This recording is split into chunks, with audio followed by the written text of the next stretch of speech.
Nah, jadi kita memiliki soal, yaitu sebuah pabrik kayu memproduksi meja, kursi, dan lemari. Dalam satu produksi, pabrik itu bisa membuat 10 meja, 2 kursi, dan 1 lemari. Biayanya itu adalah 30 juta. Lalu, yang kedua, jika pabrik membuat 2 meja, 10 kursi, dan 1 lemari, maka biaya produksinya itu adalah 38 juta.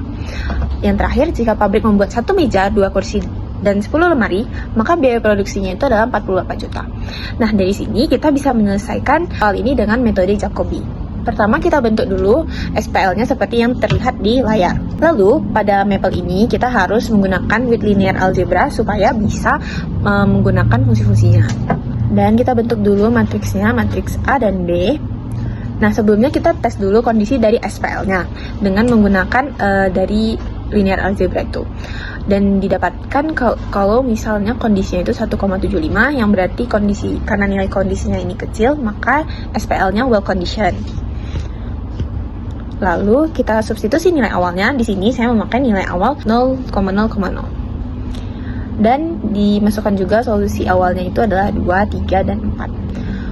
Untuk iterasinya, ini kita menggunakan looping, yaitu for K dari 0 sampai 100.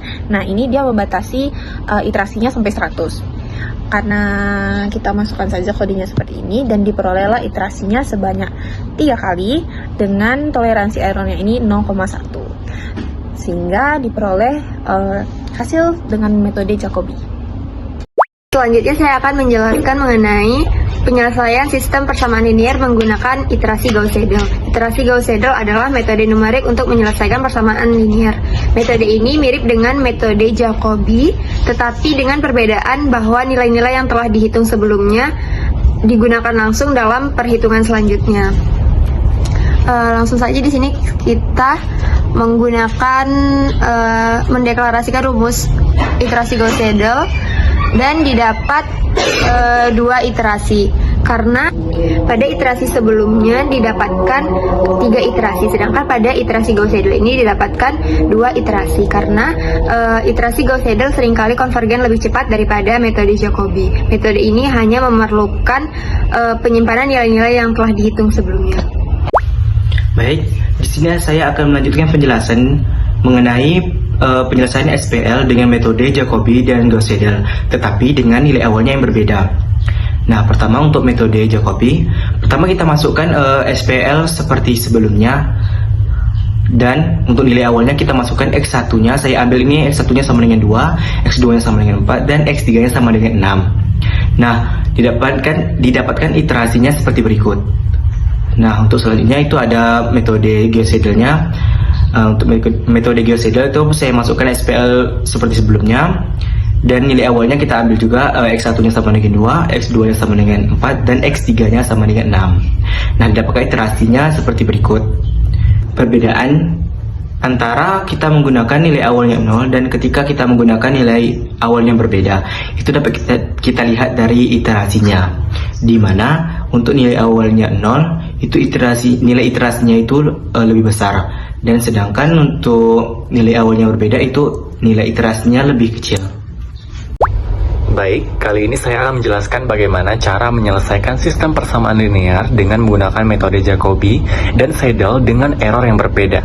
Di sini saya mencoba menyelesaikan persamaan tersebut dengan metode Jacobi. Yang pertama saya menggunakan error 0,01. Nah, di sini ketika menggunakan error sebesar tersebut, maka persamaan terselesaikan pada iterasi yang kelima. Kemudian ketika saya menggunakan error yang berbeda, di sini saya menggunakan error sebesar 1 kali 10 pangkat min 8, maka iterasi yang dihasilkan lebih banyak, yaitu sebanyak 19 iterasi. Di sini menjelaskan bahwasanya ketika metode Jacobi menggunakan error yang lebih kecil, maka iterasi yang dilakukan semakin banyak dan tentunya hasilnya akan semakin detail. Nah, selanjutnya saya menyelesaikan sistem persamaan linear tersebut menggunakan metode Seidel. Nah, di sini saya pertama menggunakan error sebesar 0,01.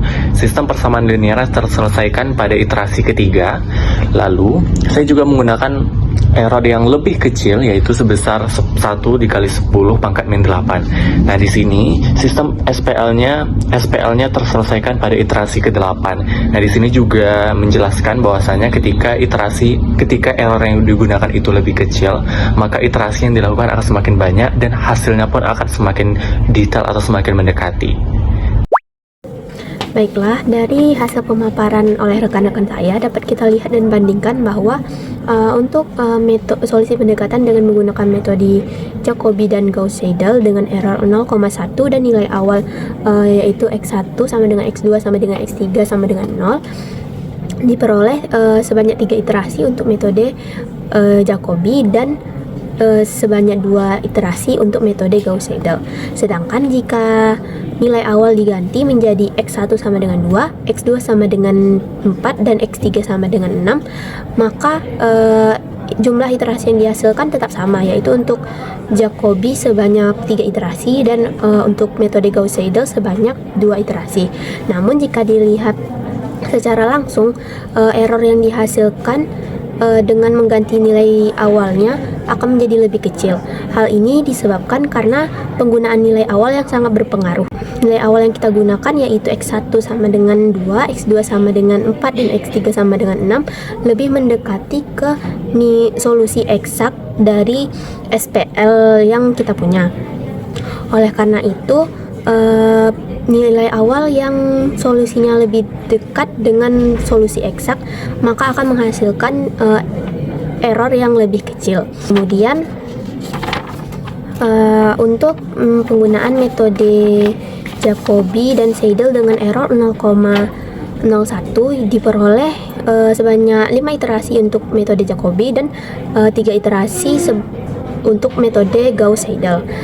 Lalu dicoba juga toleransi error sebesar 10 pangkat min 8 diperoleh untuk metode Jacobi sebanyak 19 iterasi dan untuk metode Gauss-Seidel sebanyak 8 iterasi. Dari sini dapat kita simpulkan bahwa metode Gauss-Seidel lebih unggul dibandingkan dengan metode Jacobi. Hal ini dikarenakan metode Gauss-Seidel menggunakan sistem real-time update, yaitu ketika nilai X1-nya sudah diperoleh, maka akan langsung digunakan untuk menghitung nilai X2 dan begitu juga untuk menghitung X3-nya. Sedangkan Jacobi itu sistemnya menunggu semua variabel ditemukan baru digunakan pada iterasi selanjutnya. Hal ini menyebabkan metode Gauss-Seidel jauh lebih cepat konvergen ke solusi eksaknya. Jadi sekian pemaparan yang dapat saya sampaikan. Mohon maaf apabila terdapat kekeliruan. Saya ucapkan terima kasih dan assalamualaikum warahmatullahi wabarakatuh.